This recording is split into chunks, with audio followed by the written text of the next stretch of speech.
देखिए दोस्तों, आप लोग खेसारी लाल के गाना सुने थे। छठ गाना 2-3 दिन पहले आपने छठ गाना सुना था और दूसरा गाने का पोस्टर आ चुका है जिस गाने का टाइटल रखा गया है सूरज बाबा। और गाना बहुत ज़बरदस्त होने वाला है क्योंकि इस गाने के लिखे हैं कृष्णा बेदर्दी सर और बहुत ज़बरदस्त। और इसका music director Arya Sharma sir है और बहुत धमाकेदार गाना है।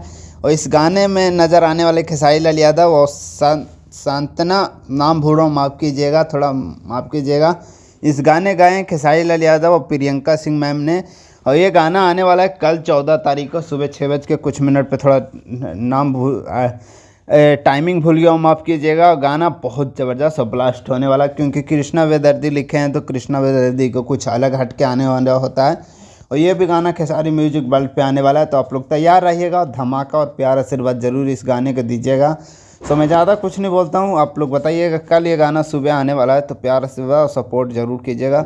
सो ज़्यादा कुछ नहीं बोलता हूँ, बाय, लव यू। मिलता हूँ नेक्स्ट अपडेट के साथ। आप लोग इस गाने को भी ट्रेनिंग में ज़रूर पहुँचाइएगा। Love you, bye.